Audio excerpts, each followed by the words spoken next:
Quiero acabar con las propiedades del actuar humano. Muy bien. Que son tres. Entonces, la temporalidad e historicidad, la habitualidad y la causalidad humana, que tiene cada una su forma de ser interesante. Entonces, vamos a ver. Le hago la siguiente pregunta. ¿Cuándo comienza la historia? Después de la prehistoria. Exactamente. ¿Y qué es lo que define el cambio de prehistoria a historia? La escritura. ¿Y por qué? Porque a partir de que Se puede existe registrar escritura, lo se puede que va registrar de pasando. manera más fiable los datos que se dan a lo largo de la historia. Bien. Valga la- ¿Están de acuerdo todos con eso? Sobre todo, sí, efectivamente, de Carlos, es desde la escritura. Porque ya se da una cuenta y tiene la constancia de que hay un ser pensante detrás de todo esto y se puede tener registro histórico, antes se puede tener arqueología, se pueden ver los huesos, se puede ver qué ha hecho, pero la historia tiene que ver mucho con el pensamiento. ¿Qué es lo que piensa el hombre? ¿No? Y ya esto lo sabemos más fidedignamente con la escritura. ¿Sí? Por eso es muy distinto. Los animales, por cierto, tienen historia.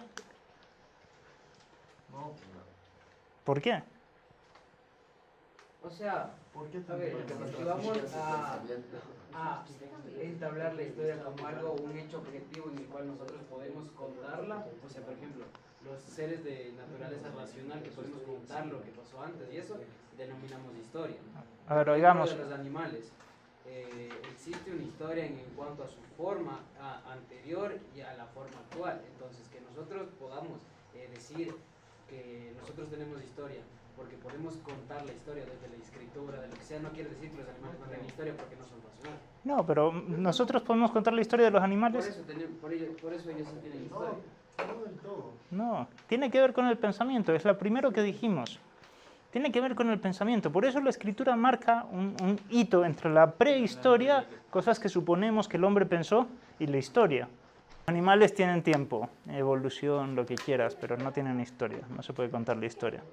Ahora, una cosa interesante también es, no toda historia es lo mismo, hay la historia de los demás, Ricardo, la historia de los demás y la historia propia, no la autobiografía. Y a esto es lo que se refiere justamente la noción de temporalidad, de historicidad y de biografía. Son tres cosas distintas que es la que estamos tratando aquí. Vamos a ver, sí, ahí está. Entonces, noción de esto. Respecto al universo creado, el ser humano está inmerso y vive en el tiempo. Esta es la primera cosa. ¿Se entiende? Nosotros también tenemos tiempo. Tenemos historia y autobiografía, tenemos las tres cosas. Los animales no tienen las tres cosas. Respecto a las demás personas, el ser humano está inmerso y vive en la historia. Esta es otra cosa interesante. Y respecto a sí mismo, el ser humano está inmerso y vive su biografía, la historia personal. La biografía ya somos nosotros mismos, pero esto es otra cosa, ¿no? El tiempo no somos nosotros, pero nosotros sí somos nuestra biografía. Esto es otra cosa interesante, habría que especificar. Consecuencias jurídicas de esto. Pues primero el principio de continuidad jurídico, que ya lo hemos mencionado alguna vez. La situación jurídica subjetiva de las personas de hoy depende de la situación jurídica subjetiva anterior. Yo no puedo vender lo que nunca he comprado, a menos que haga una ficción y me comprometa a comprarlo, ¿sí? Más o menos, ¿no? De igual forma, dependen las personas futuras de las presentes. Yo creo que esto ya lo hemos explicado. Otro tema más complicado, el valor del tiempo. ¿El tiempo es un valor o no es un valor? ¿Y cuánto vale? 10 horas de trabajo parece que valen más que una hora de trabajo, efectivamente. Pero esto de trabajo en sí, o sea, no sé, creo que el Pero ahí- tiempo en realidad es carácter para definir valor. Sin embargo, 10 horas de cárcel son peor que una hora de cárcel. Entonces, ¿a qué llegamos con esta conclusión? Que en el fondo el tiempo No es un valor en sí. no es un valor en sí mismo, sino es un multiplicador de valor. ¿Se entiende? Yo creo que eso es un multiplicador de valor positivo o negativo. No es lo mismo que a Di Carlo le peguen así durante 1 hora, Chantal, que 10 horas, ¿no? Que lo tenga sometido durante toda una vida, ¿no? El tiempo es exponencial, entonces, ¿no es cierto? Es un valor multiplicador de las cosas, simplemente, ¿no? Y es un poco lo que decimos aquí. Es interesante el tema del tiempo. Justamente hace poco hubo un libro gordo que se publicó en Italia, mandé alguna contribución ahí, donde todo el mundo hablaba del tiempo, el valor del tiempo. Entonces, es decir, si hay tiempo para el ser humano. Y habían algunos juristas, Olds, que no hablaban del tiempo cronológico, hablaban del tiempo mental y todo esto, pero es más complicado eso, ¿no? El limitado tiempo de cada vida humana es uno de los valores más altos del ser humano en cuanto a la vida, porque la vida es un valor altísimo, ¿no? Multiplica el valor de la vida. La pérdida del tiempo es un antivalor también. Una persona que le hace perder el tiempo, yo qué sé, justamente llegando tarde, no sé cuánto, eso es un antivalor, desde luego. El robo culposo del tiempo genera deber de indemnización. Esto es una cosa muy interesante. Y esto sí que hay muchas sentencias. Si yo lesiono a una persona y la dejo sin trabajar toda una vida porque quedó quemada, por ejemplo, yo tengo que pagarle toda una vida de trabajo. Porque el tiempo es un multiplicador. Ahí viene cómo se miden las cosas, ¿no? El tiempo tiene un sentido, y esto es una cosa interesante, ¿no? Y se encamina en último término a salir de sí mismo, a la contemplación, al fin último del ser humano. El tiempo es lo que tenemos para conseguir nuestros fines humanos, ¿no? Tiene un sentido, el sentido del tiempo, y esto es ya más profundo, pero no lo analizaremos porque lo hemos tocado cuando tocamos el tema de las fuentes de sentido. ¿Qué sentido tiene el hombre? ¿Qué fines tiene? Etcétera. Otra característica, la habitualidad. Bien, la habitualidad. ¿Qué significa hábito?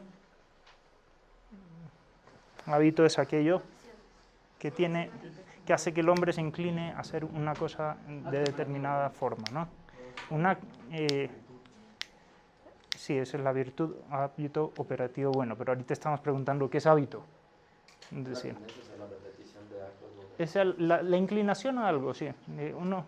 Tendríamos que entrar al tema de los hábitos intelectuales y volitivos y es más complicado. Pero desde luego, cada que hacemos una acción, ponemos una inclinación a que se haga de esa manera cada vez más. Si uno, por ejemplo, siempre llega en punto, el clásico ejemplo, es normal que el día siguiente también llegue en punto. Hay gente que no tiene ese hábito, bueno, ¿no? Más bien hay gente que siempre llega tarde porque no tiene ese hábito, no está habituada, ¿no? Las personas mayores tienen muchos hábitos, muchas virtudes y también muchos defectos, más arraigados, mucho más arraigados. Quizás por eso los más jóvenes son más inconstantes, para el bien o para el mal también, ¿no? Esto es interesante. ¿Qué tienen que ver los hábitos con el derecho? Pues muchas cosas, muchas cosas. Es decir, ¿los hábitos son buenos o malos? Aquí volvemos a la pregunta, Emilia. ¿Son buenos o malos los hábitos? Pueden ser buenos o malos. Los hábitos son buenos. Pueden ser buenos o pueden ser malos. La puntualidad o la impuntualidad Esos malos se convierten en vicios. sigue siendo un multiplicador, efectivamente. El hábito no es nada por sí solo. No es nada. Depende de la acción. Si es buena, generalmente irá construyendo a la persona. Y si es mala, la irá destruyendo, ¿sí? Si uno está acostumbrado a, por ejemplo, a fumar cualquier hierba, ¿no? Obviamente cada vez es más difícil dejar de fumar cualquier hierba, ¿no? O si está acostumbrado, por ejemplo, hay otra gente que adquiere el hábito de estudiar, ¿no? Y ya cuando coge un libro se mete mucho más rápido en el libro que otra que está ahí un poco, no sé cuánto. Sí, esos son hábitos. Los hábitos, a las personas en la profesión le pagan por los hábitos buenos, por tener una inteligencia rápida, por saber hacer las cosas, por saber presentar una demanda. No por los hábitos malos, obviamente, ¿no? Pero es interesante que los hábitos también pueden ser sociales. Las costumbres jurídicas son hábitos. Esto es una cosa interesante. Casi no vimos lo de las costumbres. Si quieren, vuelvan a revisar el capítulo. Y las costumbres humanas es bien interesante. ¿Qué debe de hacer el legislador ante las costumbres humanas? Podemos hacer varias veces de gran emperador que va a reformar todo, ¿no? Vamos a hacer la revolución, vamos a cambiar todas las costumbres, o es bueno mantener las costumbres? ¿Las costumbres son buenas o malas? No son nada por sí mismos, igual que los hábitos. Pero aun si la costumbre fuera mala, si está muy arraigada, es deber del legislador tolerar un poco hasta que se la pueda transformar. Sin embargo, yo te diría que en general las costumbres son buenas. En general, si algo lo ha repetido todo el mundo, por la misma razón de evidencia, ¿se acuerdan? Si algo se comprende de la misma manera por todo el mundo, parece que es verdad eso, ¿no? Pues aquí también, si todo el mundo repite las mismas costumbres, y en general todo el mundo, por ejemplo, la mayoría de veces cuando va a comprar paga, ¿no? Digo, parece que es una buena costumbre eso, ¿no? Las costumbres, y también las culturales, hay otras que son anodinas, ¿no? Uno podría decir, hay costumbres objetivamente malas, ¿no? La antropofagia en ciertas tribus, ¿no? Para ciertos ritos, bueno, vamos a comernos aquí al más sabroso, ¿quién podría ser?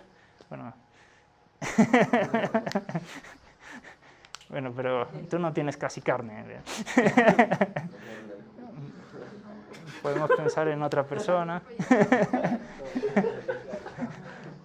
Obviamente no es esto, pero no es una costumbre buena. Pero la mayoría de costumbres, muchas veces, a ver, volvamos, tienen una razón cultural.